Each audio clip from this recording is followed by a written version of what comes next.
refrain myself from actually talking too much or lecturing to the students in that regard. Or unnecessarily modest, because I don't feel it, I feel very smug, but it would be worth pointing out,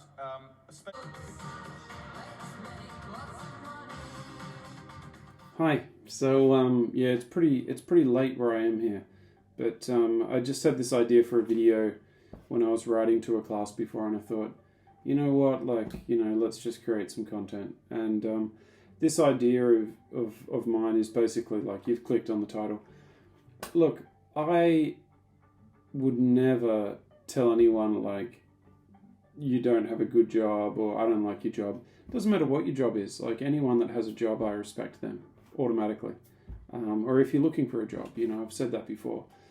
I'll respect you. And even if you don't want a job because of this and that reason, like, we all have to respect each other. We all have different ideas about things. But what I'm trying to say is, if you're that person who's teaching English in a Western country, cool. What's the expression? More power to you. But in this video, I just want to talk about why I would never do that. And I just want to talk about like this ESL world that exists in Western countries that I think is actually really toxic. And there's this idea, I guess, that some of these people have, that they are really good teachers, or that they do have like really good ideas about how to teach English. But my own personal view is that it's just like a mind maze of utter nonsense. And at the end of the day, nobody's making any real money.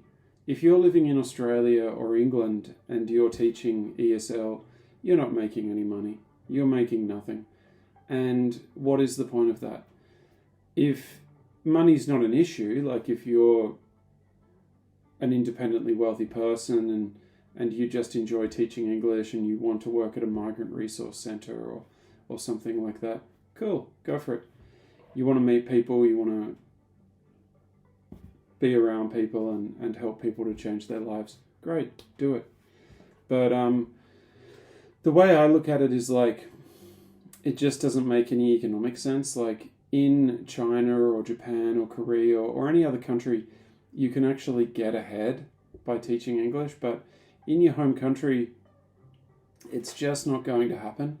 You're only going to make like even less than a graduate teacher, and you do have all these guys just clinging on and like purporting to represent ESL teachers or pretending to be a part of this big international ESL world. If you're a guy living in Japan teaching ESL or living in China teaching ESL, to me, you're the real deal. Like, you're an ESL teacher. You've studied, you got out of your country and you're stacking cash. If you're sitting in England or sitting in Melbourne, planning your lessons, trying to engage your students, it's just sad. I mean, if you're a physically capable person and money's important to you, be a cleaner. I know people who are making $35 an hour, $45 an hour cleaning in Melbourne, and they've got overtime, lots of it. How much are English teachers making at Stotts College or RMIT? They're making less than that.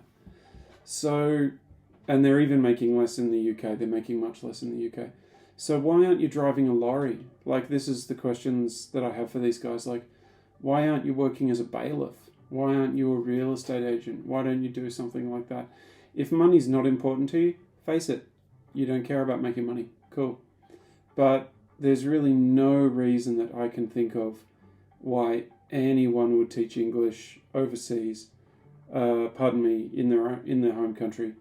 And yeah, like these guys that have the idea that they're super professional and they're really good at their job. It's just really sad.